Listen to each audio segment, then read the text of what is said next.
God is always teaching if we're always learning. Correct. Like if you are looking to learn, you will see God's handprints. And looking back, it's one of the best ways to do it.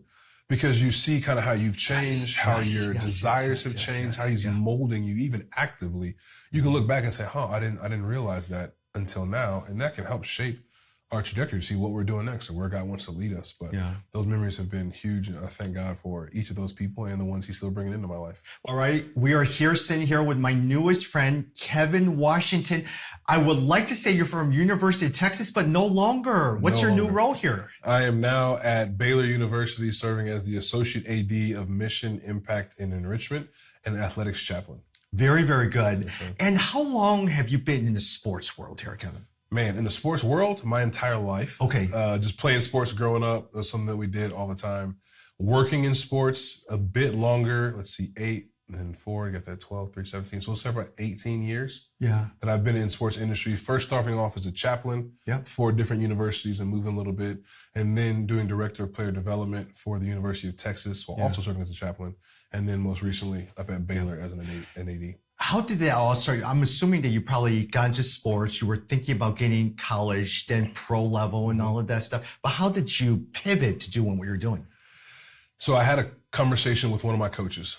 One of my coaches sat me down. This is right at the end of our season. I've got the opportunity to go to the NFL. I've talked with scouts and different teams.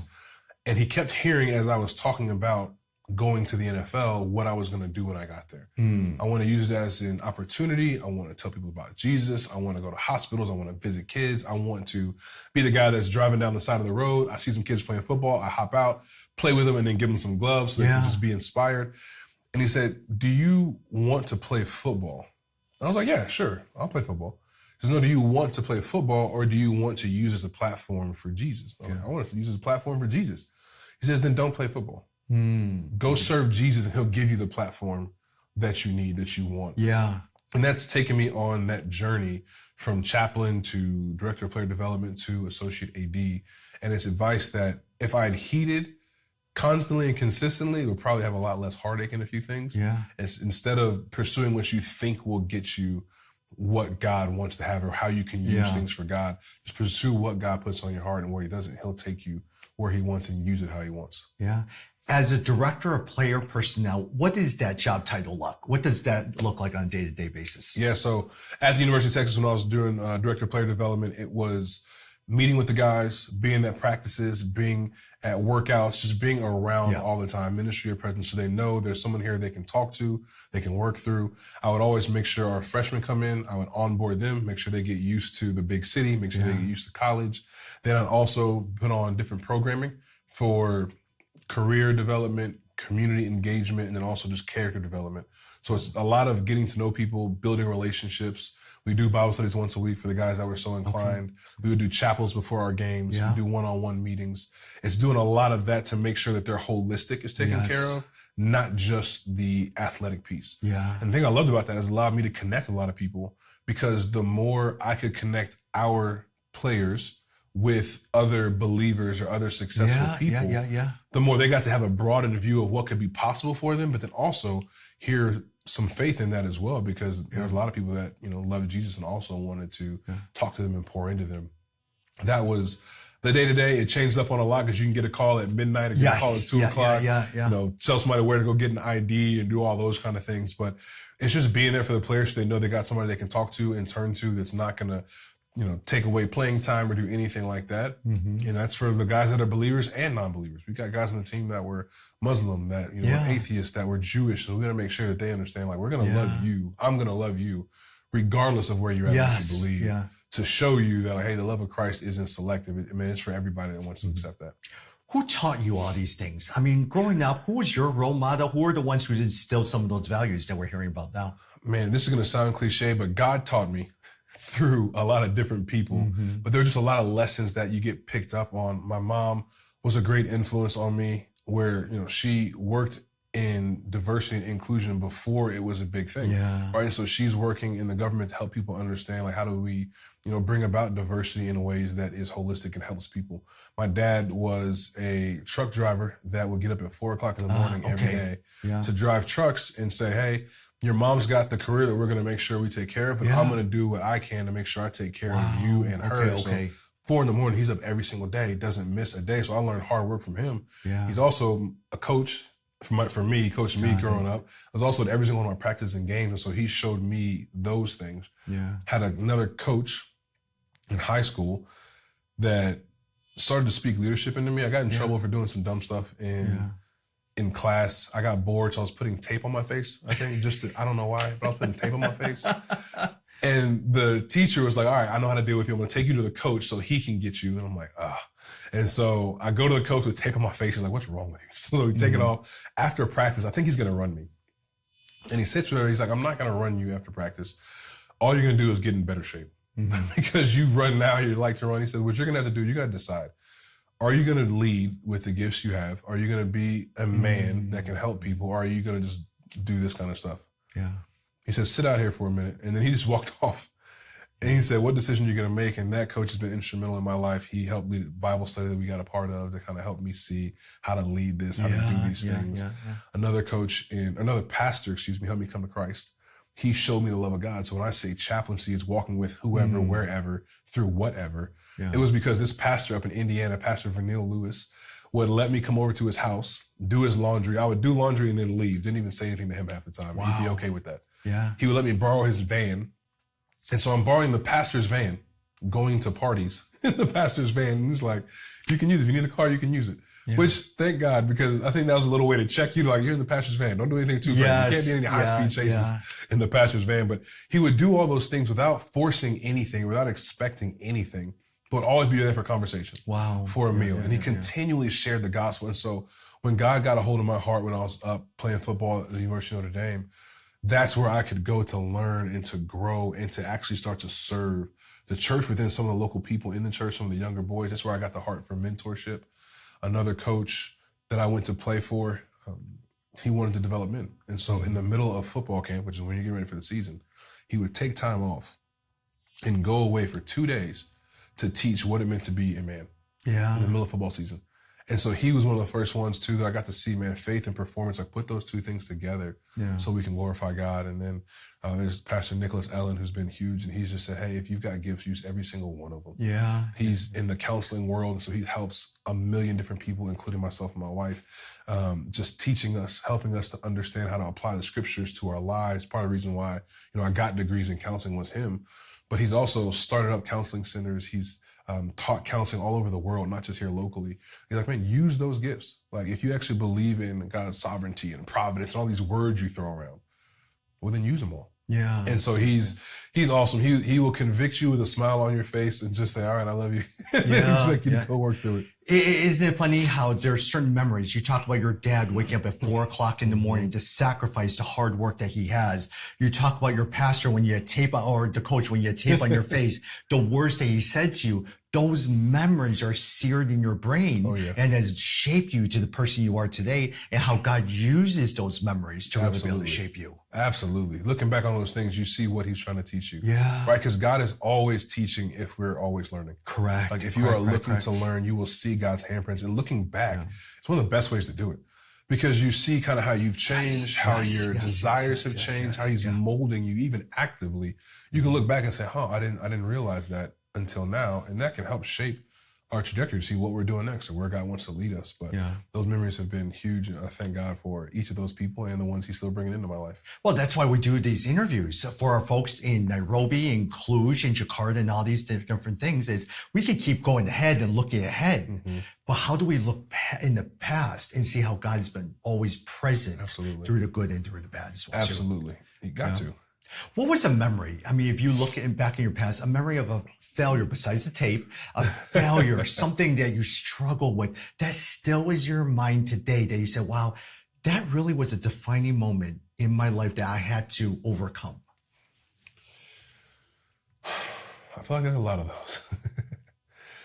Honestly, the failure would be my time at Notre Dame not ending the way that I wanted it to. Mm-hmm.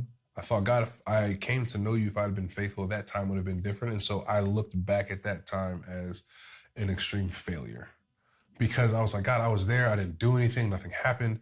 People look at you and say, okay, well, you didn't really do anything. You didn't set any records. You didn't, win any really big games. You didn't do anything. And for the longest time, that sat in my soul, right? That sat in my heart as you aren't that good. You aren't as good as you think you are. People are going to look at you. And if you had done this, or even kind of played into, if you had gone to the NFL instead of not trying, then you'd have more credibility. You've had more credibility with people. And that's something I still to an extent struggle with, but it's God constantly saying like, I am your credibility. Yeah. You don't need it. And the fact that you look back at that and think, if I had this, then people. And that's the problem. Because God says, if you look back and say, well, they'll listen to me because, well, they're not putting God in there. They're putting one of Kevin's accomplishments. Got it. And I can have a tendency to look back at that accomplishment. And so looking back at my time at Notre Dame, I had to overcome the perception of what the world might say was a failure. Until I let the Lord speak into that, heal that, people kind of talk to me and kind of walk me through like, why are you holding on to this? You can't be preaching one thing but then living out a different. That would probably be one of the biggest ones, which I know sounds really big, not a very acute failure, but it's one that I carried with me for a while. If I'm not careful, will still kind of creep up in different areas of my life. Well, the one thing I noticed, even the short time we just met each other for the first time yesterday, you're very confident, but you're very sincere and you're very genuine. And even as we're talking about, you're secure in who you are. How would you, what does that mean to you? What does it mean for you to be secure in who you are? Man, I appreciate you saying that because it doesn't always feel that way. It's like, all right, Lord, we're going to do what you call us. Hopefully this is okay. But I think there's the undercurrent of knowing that Christ has got you. And it's having to constantly remind yourself, like, I'm not here because of who I am. I'm not here because of what I've done. I'm here because of who he is and what he's done. And if I can remind myself of those things, then I can walk into any room and be confident. Because God doesn't make mistakes. Everything that happens, he uses. Every place that he puts me, every conversation has led to where he wants me to use me. Getting connected with Monica Samarno at a Resource Global has led me to be having a conversation with you. And then we're getting to share this conversation, right? And so all of these things have been put into place. And if I actually trust that, I can be confident that who I am is what God wants me to be. And where I am is where he wants me to be. And so he put those two things together. So I need to be okay with that. I also loved yesterday when we met with the Resource Global Austin cohort, you made everyone separate in the tables.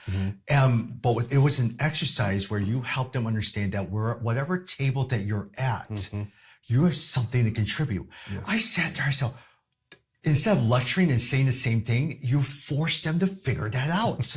Is that what you do, your approach working with students here on collegiate campuses? Absolutely. My experience, my formula for this that I've kind of put together is experience and exposure overcomes erroneous thinking. Right. And so a lot of times we are thinking in error, or not even just in error. We just think things that we have expectations for and we don't actually understand. If I can give you exposure to new realities, if I can give you exposure to truth, it'll open you up to say like, I hadn't thought about that. Or I didn't realize I wasn't thinking about or saying what I said I believed. I wasn't living in that way. Experience is one of the best ways we learn, is I actually do. And so when I can touch it, feel it, smell it, do it, now I've actually learned some of these things. But I haven't just learned it intellectually. I've learned it physically. I've learned it in my heart and in my soul. I see the same thing with Jesus, right? Jesus exposed us to the reality of who he was, right? He allowed us to experience him, right? He came in, experienced our world, was exposed to the same sins and things that we have. And so how do we help people experience or become exposed to those things and experience something so they can overcome the erroneous thinking or erroneous expectations that they may have? And so it's all about creating tangible opportunities to practice what we preach, to practice what we say we believe. I feel like I hear your pastor talking to me, the guy who will allow you to use his minivan to go to parties. He probably gave it to you. It's up to you. And you may fail and you may get into trouble, but you're going to have to figure it out.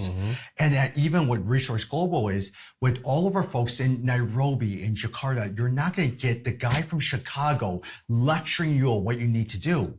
But I need to give you an example, your story or other situations to allow you to think that how do you integrate your faith to change your city, your community? community. Oh, for sure. And that's the thing I love about Resource Global is you're giving them the exposure through all the different people, through the teaching, through the people that you bring on the podcast to speak to the cohorts or just the people in the cohorts in general. They're exposed to so many different things, but then you're also giving them experience. Yes. Because you got to go and do it now. Like, you've got to go and try these things. You have to go and do all of this, and you can't do real learning or real kingdom work. You haven't been exposed to realities and the great people and the great things going on. And honestly, it's funny because some people get the exposure, not the experience piece. And the thing I like about Resource Global is, all right, now go do something. And it may not work. It may not work the way that you wanted it to. But I think we say this in athletics a lot: no losses, just lessons. Right. And so we didn't lose, we learned. Right. And so there's something that we can learn from all these things. And so even in experiences, when you try to do something for the kingdom, for gospel, it may not work out the way that you wanted it to. Similar to my Notre Dame time, that doesn't mean you failed. It means God fulfilled some purpose in that that you weren't looking for. And it may have been to work on you. But if you've never failed, then you've never had to use faith. And so you've got to have some of those things in there so that you can actually walk out the things that we're called to. It's like the worst thing I could possibly do. I'm 47 years old. You're 37 years old. If I came and says, Kevin, I'm older than you. I have more experience. Why don't you sit down and I'm going to share with you? That is the worst thing I could possibly do. The best thing I could say is, I love to hear what you're thinking. How can I support you? And with all of our cities around the world, I don't understand. Cape Town, Johannesburg, Nairobi, Jakarta, that's your city. What can I do to expose you to some of these people and support you, knowing that sometimes it will fail as well too? Absolutely. And I think that's one of the beauties of the kingdom is that it is so different. It is so diverse. There are people from all over the world that believe and love and are following and are striving for Jesus. And it's amazing because there's a book called Reigns that I reference a lot. It's Epstein. He talks about how people that were Nobel scientists, Nobel Peace Prize winners, were typically also amateurs in something else. So amateur painters or glass blowers. They were really good at something else outside of their expertise. And what we see there is that you can pull from different fields to get an answer for something you're dealing with. But imagine you've got the whole world. Imagine if you've got the whole world that has dealt with some of these things, and maybe somebody in Africa or somebody in Asia can speak to something that we're dealing with in America, or maybe somebody in Indonesia can talk to some of these things.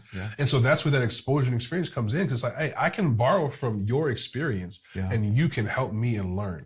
I love that. And we're going to clip that and save that because that is the DNA of Resource Global. You go to Nairobi, and the median age is about 18 years old. Many of them feel like, okay, I'm going to work as an engineer, tech, and but ultimately I'm going to go into full-time ministry. But then, at the same time, the Chinese is buying up everything over in Nairobi.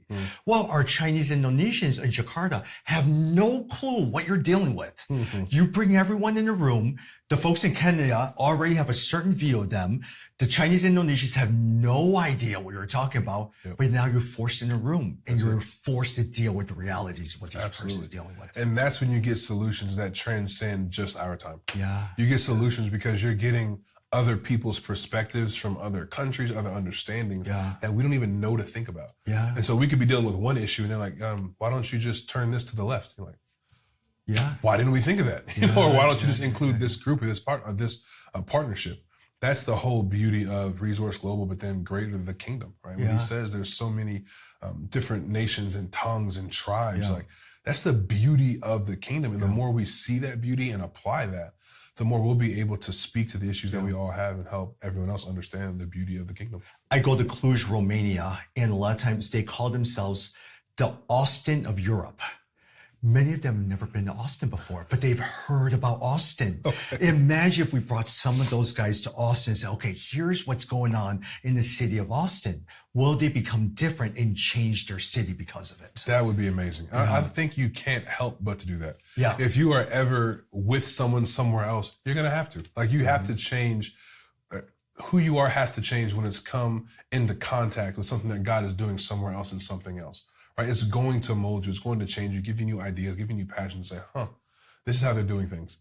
well, maybe we can do this here, or maybe I thank God for how we're doing things there, and I can tell them about it here, right? And so those things are gonna happen. Would love to get them over in Austin at some point, or some Austonians over there, like just to say like, hey, this is what it looks like to have these two worlds combined or connected. We're running out of time. I did want to ask you two more questions. Even as you work with college students, has your approach to leadership and development been different now compared to when you were at school, or even when you first started this job? Oh, for sure. It's definitely changed a number of ways. I mean, originally we did a lot of kind of lectures and bringing people in to teach. Yeah. And that was cool at first. But now it's evolved. How do we get you more experience? How do we get you more exposure? How do we get you hands-on to practice the things that you're doing? But then also, how do I ask you for the feedback? A lot of times you know what you want, and I can help give you that. There may be a couple of things I think, hey, it might be helpful if you have this. But if I combine those two things, then we get results. Right? And so my teaching, my approach has changed to ask, like, what do you want? Where are you at? And then asking the question beneath the question, because sometimes it's not just what you want. Sometimes you want that for a different reason. You think you want this, but you really want security. And so we can talk about this thing, but we're going to talk about where you find your security. You think you want to have this kind of job? No, you're just a people person. You want to be around people. So how do we get you around the community of people and then figure out from there where we can go? Versus back in the days, don't you remember we sat in a classroom, speaker after speaker after speaker, take notes, everything like that. And now they just want to interact. That's it. It's interaction. And so we want to interact. And like I said, people say it all the time, even with social media, we want to be a whole lot more social, right? People want the connection. And when you can provide connection, but then you also give them content that's going to feed their souls, then we're in a place where we can make a change. They want teachers who are just not lecturing, talking down to them, but who's able to do the Q&As always seem to work for everyone, where they're able to interact with each other. For sure. And I think that's part of it, is trying to understand, like, all right, how do I let you speak into this space where you can ask questions, where you can feed into what you are learning? Because they want to, right? They want to interact. And so me as the teacher, I can guide the questions, but you kind of know what direction you want to go and where you want to go. I can just kind of help you get there and put some of the banks to the river, if you will. For you, what's the most enjoyable part of your job? I would say twofold. The most important, enjoyable part of my job is how much my family gets to be a part of it. Is the first thing, is because, man, if I'm doing ministry, but it's taking me away from my family, then I don't think I'm doing ministry in the right way. But my wife gets to be there. She's a huge part of our ministry. Like, people love her, probably more than they love me, but she's amazing like that. My kids get to be up and see it, and they get to be mentored almost from afar by people that we're getting to pour into. So it's just really cool for them to be there and to see those kind of things. And beyond that, it's really just helping people see that there is a life that is possible with Christ. And so when you see that light, I know it's hard, it's probably cliche, when they see that opportunity to say, oh, I can live the way Christ has called me to in this arena of my life and in this arena. Absolutely. When they see that there's no cookie cutter Christian, that he has made you uniquely on purpose, Ephesians 2:10, right? He says, man, you are his workmanship. So there is specific and unique characteristics for you. That's what gets me really excited, because I know at that point, this person is going to take off and go be confident, like you talked about, love the Lord, and then serve in the ways they've called him to. Last question. When you look back at your time at UT, I know Baylor with wonderful players, programs like Singletary we were just talking about, but UT, who is one player? We could talk about B. John Robinson, Trey Johnson. Is there one player that you said, wow, I just really enjoyed hearing their story and getting to know them? I really can't. There's too many. There are so many. I mean, I've gotten to do weddings. I'm going to do a wedding for one of our players. So that's awesome. We've helped lead some of those players to Christ. Some of those players have started businesses. I think the beauty of it is this: there's way too many for me to name. And I thank God for that. I really do. I wouldn't be able to say one and do it justice, just because there's so many of our guys that has been awesome to watch them come up to train to be these little freshmen and then grow up into these men of God. Unfortunately, I don't think I can pick one. I'm sorry. With your new role, will you still be in Austin driving back and forth, or are you moving to Waco? We had to leave Austin for greener pastures. I'm not sure if greener is the right word because the grass is kind of brown in both areas, but it's green in Baylor. So we moved up to Waco. Part of the way we do life is we want to be in the community. We want to be around the people that we're serving. Good. So we're up there. Although it's bittersweet, we really love Austin. And so hopefully the Lord will make Waco just as sweet. It's only an hour away though, right? Drive or hour and a half? It is about hour. I'll say like an hour and a half. It's different. So when you're used to just living at home and then driving downtown and coming back or going to Sunday service at South by Southwest and driving home, that's different than, okay, we've got to drive an hour and it was a late night thing. I'm going to drive back. And so that's the part that's different. So it's close, but close isn't home, if that makes sense. And so, like I said, we're praying that the Lord will make Waco home for us, and we'll get back every now and then to Austin and make sure we enjoy some of what's going on. And I got to leave you because you have your session. So thank you very much. Thank you. Pleasure. Thank you for what you're doing, Tommy. Appreciate it.